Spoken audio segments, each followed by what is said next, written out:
దేవుని నామానికి వందనాలు. అమ్మగారికి అయ్యగారికి వందనాలు. కూడి వచ్చిన మీ అందరికీ నా వందనాలు.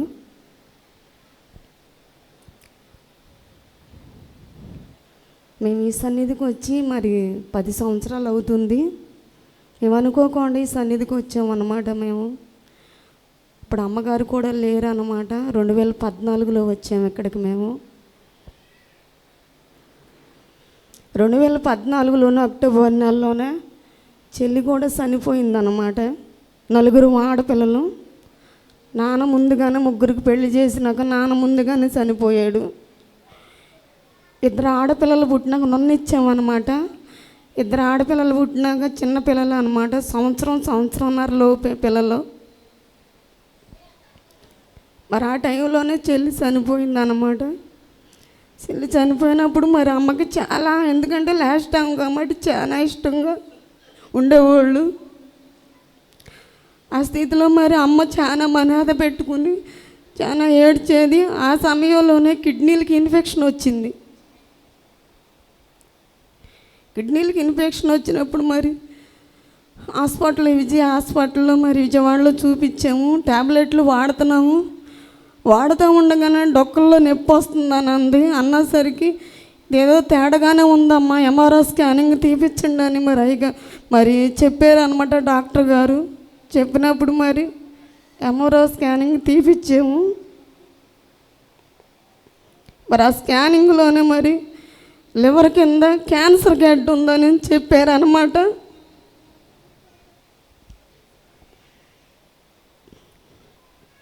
ఇప్పుడైతే నేను చాలా ఇదిగానే చెబుతున్నాను, కానీ ఆ టైంలో నా నరాలు కూడా బలహీనత కోల్పోయింది. ఎందుకంటే చెల్లి చనిపోయింది, తల్లి లేని బిడ్డలు ఉన్నారు. మళ్ళీ ఈ స్థితి అంటే వీళ్ళని ఎవరు చెబుతారు, ఎవరి స్థితి ఎవరి జీవితాలు అయినాయి అని చాలా ఏడ్చాను. ఎందుకంటే ఈ సన్నిధిలో మరి ఎన్నో సాక్ష్యాలు. నాగేశ్వర గారండి చాలామంది క్యాన్సర్లు, ఎయిడ్స్, కిడ్నీలు మరి ఫెయిల్ అయిపోయినాయి. అందరూ ఎన్నో గొప్ప సాక్ష్యాలు నేను ఆ సంవత్సరంలోనే మరి నేను విన్నప్పుడు మరి చాలా దేవుడు మరి గొప్ప మేలులు చేస్తున్నాడు ఈ సన్నిధిలో. నా తల్లికి ఏం కాదులే అన్న ధైర్యం అయితే ఉంది, కానీ పైకైతే నేను భరించలేకపోతున్నా. ఎందుకంటే అమ్మ లేకపోతే అక్కడ ఎవరు మమ్మల్ని పలకరించేవాళ్ళే ఉండరు. ఎందుకంటే మగ పిల్లలు లేరన్నమాట. ఆ స్థితిలో మరి నేను అమ్మగారికి అయ్యగారికి చెప్పామన్నమాట. మా ఆయన నేను కలిసి ఇద్దరం చెప్పేవేళ సంగతమ్మ అని అయ్యగారికి చెప్పినప్పుడు అయ్యగారు అన్నాడు, ఈ సన్నిధికి తీసుకురమ్మా, దేవుడు కార్యం చేస్తాడు. 7 వారాలు రామానమ్మ, తల్లి లేని పిల్లలు కూడా దేవుడు క్షేమంగా అన్ని సమృద్ధిగా ఉంచుతారు అని మరి అయ్యగారు చెప్పారు. ఎందుకంటే మా చిన్నతనం నుంచి అమ్మ దైవస్వరూప సంఘానికి మేము కూడా వెళ్ళేవాళ్ళమే. కానీ అప్పటికే 30 సంవత్సరాలు అన్నమాట. 30 సంవత్సరాల పైనే మరి ఈ సన్నిధిలో గొప్ప మేలు చేస్తున్నాడమ్మా. మరి దేవుడు మరి ఈ సన్నిధికి రామ్మ, నువ్వు శుభ్రంగా ఉంటావని చెప్పి ఆమెకైతే చెప్పలేదు ఈ సంగతే. మరి ఆ సమయంలో మేము చెప్పినప్పుడు నేను రానంది. ఎందుకంటే ఎక్కడైనా అక్కడ దేవుడు ఉండేది, ఇక్కడ లేడా? మరి అందరూ అంటారు, ఎందుకు నా కోడళ్ళే అంటారు నన్ను. ఎందుకంటే బావగారు కోడళ్ళు అనమాట, ఇంటి చుట్టూ ఉంటారు. వాళ్ళందరూ దైవస్వరూప సంఘానికి వెళ్తారు. ఆ బజార్లు ఎక్కువ శాతం మరి అంత లెక్క వెళ్తుందని అంటారమ్మ. నేను రానని చెప్పింది. ఎంత బతికిలాడినా కానీ రాట్ల. మనిషి అయితే నీరసిచ్చిపోతుంది, మనిషి మారిపోతుంది. మరి చెప్పినప్పుడు అమ్మ నువ్వు రామ్మ, శుభ్రంగా ఉంటావని చెప్పినా రాకపోతే ఎప్పుడో చెప్పాను, నీకు క్యాన్సర్ అమ్మా,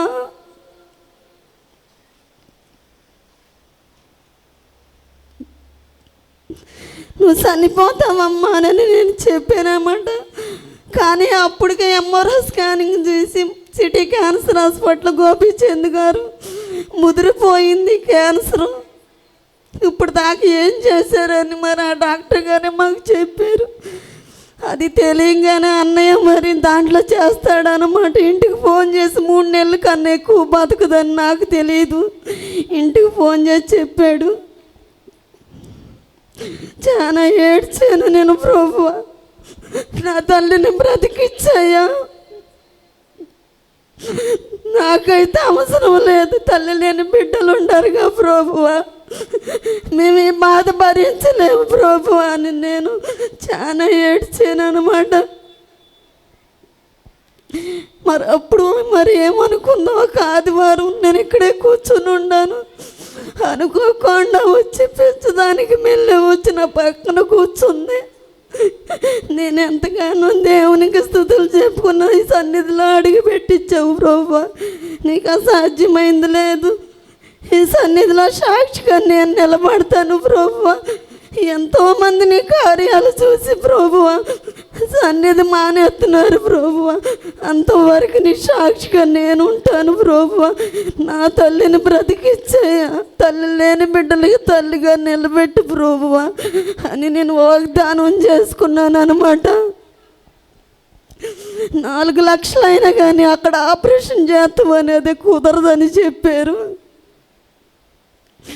అసలు ఉందో లేదో మరి అని టెస్టులు చేయాలన్నారు. అయ్యగారి దగ్గరికి తీసుకొచ్చి ప్రార్థన చేయించి, నువ్వేం భయపడొద్దు, నువ్వు సాక్షిగా ఉంటావమ్మ ఈ సన్నిధిలో, నువ్వు ప్రార్థన చేసుకు 7 వారాలు రామని చెప్పారు అయ్యగారు. మరి ఆ రీతిగానే మరి టెస్ట్కి తీసుకెళ్ళాను. అయ్యగారితో ప్రార్థన చేయించుకుని తీసుకెళ్ళినప్పుడు మరి పక్కన అనమాట హాస్పిటల్, మోర్ బార్ ఉంది సూది, కానీ దాని మొత్తు కూడా పెట్టలేదు. వెళ్ళేటప్పుడు బాగానే వెళ్ళి ఒక్కదాన్నే తీసుకెళ్ళాను. హాస్పిటల్లో కూడా ఎవరు లేదు, 4 అయిపోయింది సాయంత్రం, పేషెంట్లు ఎవరో లేరు, నేను ఒక్కదాన్నే కూర్చుని ఉన్నాను. ఆ సూది పెట్టి డొక్కలో నుంచి లివర్ దగ్గరికి పొడిస్తే చాలా మూట కట్టుకుని, మూట అయితే ఎలా మూడేస్తాం ఆ రీతిగా బెడ్ మీద పడుకుని ఉంది. నా గుండె శరీరమైపోయింది ప్రభువా, నేను ఒక్కదాన్నే ఉండే ఎలా తీసుకెళ్ళాలని ఏడ్చుకున్నా. ఆ టేబుల్ మీద కూర్చుని, కుర్చీలో కూర్చుని సాక్షిగా నేను నిలబడతాను ప్రభువా. ఈ టెస్ట్లో ఏ టెస్ట్లో కూడా క్యాన్సర్ కణాలనే తీసి నీకు అసాధ్యమైంది లేదుగా ప్రభువా, రిపోర్ట్లు కూడా మాయం చేసే శక్తిమంతుడు అయ్యా నువ్వని నేను ప్రార్థన చేసుకున్నాను. నేను ప్రార్థన చేసుకున్నప్పుడు నేను ఆడితే ఇంకా ఇదైపోద్దని తీసుకొచ్చి 2 ఇడ్లీ పెట్టి బస్సు ఎక్కి తీసుకొచ్చి ఇంటికాడ దింపాను. మరి ఆ రిపోర్ట్లో కూడా క్యాన్సర్ కణాలు లేవు అని దేవుడు మరి రిపోర్ట్లు ఇచ్చాడు అనమాట. దేవునికి ఎంతో వందనాలు. మళ్ళా చేయాలమ్మ, ఇలాగుందేంటి, ముదిరిపోయింది, ఇలా వచ్చిందేంటి, మళ్ళా చేయాలంటే అమ్మ బెదిరిపోతుంది, శుద్ధించుతుంటే నేను తట్టుకోలేకపోతున్నాను అమ్మని. మరి ఆ రీతిగానే మళ్ళీ 2వ టెస్ట్ కూడా చేసిన. 2వ టెస్ట్ కూడా నా దేవుడు మరి క్యాన్సర్ కణాలు అనేది ఇవ్వలేదు. మళ్ళీ 3వ టెస్ట్ చేయాలమ్మ, నరాల్లో నుంచి చేయాలి అది. మరి ఆ టెస్ట్ చేస్తేనే మరి తెలిసిద్ది మాకు ఏదైందనని చెప్పాడు ప్రభువా. అయ్యగారితో ప్రార్థన చేయించుకుని మళ్ళీ వెళ్ళావు 3వ ట్రిప్పు. నీ సన్నిధిలో ప్రభువా సాక్ష్యం చెప్పుకుంటానయ్యా, నా తల్లికి ఏది లేకుండా చెయ్యి ప్రభువా అని నేను సాక్షిగా నిలబడతానయ్యా అన్నాను. నేను దేవుడికి మొరపడి నా బలం నాది ఇది కాదు, నా ప్రార్థన కాదు, ఈ సన్నిధి బలమే అయ్యగారు ప్రార్థన, అమ్మగారు ప్రార్థనే. దేవుడు ఆ 3వ టెస్ట్లో కూడా ఏమీ లేదని 300 రూపాయలు మందులు రాసి పంపించేశారు అనమాట డాక్టర్ గారు. దేవుడు ఎంతో మా పట్ల మేలు చేసి నా తల్లిని 3 నెలలు చనిపోద్దన్నది 10 సంవత్సరాలు దేవుడు సజీవుల సంఖ్యలో ఉంచాడు. మరి అంతేకాదు, ఈ సన్నిధిలోకి వచ్చినాక ఎన్నో మేలులు మేము పొందింది. మరి మా పిల్ల విషయంలో కూడా దేవుడు ఎంతగానో మేలు చేశాడు. 8 నెలలకి ప్రెగ్నెంట్ రాలేదని చాలా బాధపడింది. ఆల్ నైట్ ప్రేయర్ జరుగుతుంది, వెనక మాలకి వెళ్ళి కూర్చుని ప్రభువా నా బిడ్డకి ప్రెగ్నెంట్ ఇవ్వయ్యా, కడుపులు నొప్పి వస్తే బిడ్డలు పుట్టరంటారుగా ప్రభు, సంవత్సరం వెళ్ళిపోతే అయ్యా ప్రభు నాకు బిడ్డకి ప్రెగ్నెంట్ ఇవ్వనని నేను ప్రార్థన చేసుకున్నాను. నీ సన్నిధిలో సాక్ష్యం చెబుతానని. మరి నెల తిరగకుండే మరి 2వ నెల వచ్చేసరికి ప్రెగ్నెంట్ అని మరి రిపోర్ట్ వచ్చిందనమాట. మరి ఆ రీతిగానే 9 నెలలు మరి అమ్మగారు అయ్యగారు చెప్పిన రీతిగానే నడిచామన్నమాట. మేము నడిచినప్పుడు మరి నొప్పులు వస్తున్నాయి, నొప్పులు వచ్చేటప్పుడు అమ్మగారు ఇక్కడ లేరు. నేను అయ్యగారితో ప్రార్థన చేయించి తీసుకెళ్ళాము. అయ్యగారికి అప్పుడు బాగాలేదన్నమాట, నీరసంగా ఉన్నారు. నేను ఒక్కదాన్నే వెళ్ళాను. నా అమ్మ టక్కు వచ్చింది, కానీ వెనక్కి వచ్చేసిన తర్వాత నేను ఒక్కదాన్నే ఉన్నాను. మరి పిల్లైపు నా అత్త, చిన్న అత్త, పెద్ద అత్తలు వాళ్ళు 3-4 ఉండరు, కానీ నేను ఒక్కదాన్నే ఉన్నాను. గురువారం నైటు, శుక్రవారం నైటు, శనివారం నైటు నొప్పులు తెస్తానే ఉంది పిల్ల. కానిపోవట్లా. ఎంతమంది వెళ్ళినట్టు కానిపోయిపోయి వచ్చేస్తున్నారు, కానీ పిల్ల బలహీనత వచ్చేసి ఏం పెట్టక అసలు ఇదైపోయి నీరసం అయిపోయింది. 3 రోజులు అయ్యగారు ఫోన్ చేద్దామంటే నీరసంగా ఉన్నారు. ఇంక నేనేం చెప్పునని, ఎవరు ఆదరించేవాడు కూడా లేరు. నన్ను 2 రోజులు కూడా నేనేమి తినలేదు, ముఖం కడగలేదు అసలు. బ్రహ్మ ఏంటయ్యా పిల్ల కానిపోవట్లేదు, ఎవరు సరిగ్గా పట్టించుకోవట్లేదా, ఎందుకు అవ్వట్లేదు? నైట్ పూట ఎవరు పట్టించుకోవట్లేదు, నొప్పులు తీస్తూనే ఉంది. చాలామంది కానిపోతుంది, పిల్ల కావట్లేదు. ఏంటి ప్రభు అని, ఏం కాకుండా చూడయ్యా, క్షేమంగా ఉంచు ప్రభు అని సన్నిధిలో నీ సాక్ష్యం చెప్పుకుని నన్ను ఓదార్చేవాళ్ళు కూడా లేరు ప్రభు. నువ్వు తప్ప నాకు ఎవరు లేరయ్యా అని నేను ప్రార్థన చేసుకున్నాను. మరి ఆపరేషన్ వాళ్ళ వద్దంటుంది, మామూలుగా కనాలంటుంది. పిల్ల చూస్తే నీరసం అయిపోతుందని నేను ఎవరు చూడకుండా వెళ్ళి డాక్టర్ గారికి చెప్పేసి ఆపరేషన్ చేసేయమని.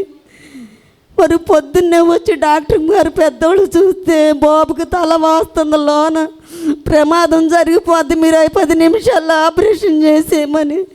10 నిమిషాల్లో ఆపరేషన్ చేసి బాబుని తీసినప్పుడు మాడ పెద్దగా వాసిపోయింది అన్నమాట. మరి ఆ స్థితిలో నుంచి దేవుడు కూడా ఎంతగానో మేలు చేసి తల్లి బిడ్డని క్షేమంగా ఉంచారు. మళ్ళా ప్రెగ్నెంట్ పాప. మీరు అందరూ కూడా ప్రార్థన చేయండి. ఈ గొప్ప సాక్ష్యం దేవుడు దీవించిన గాక.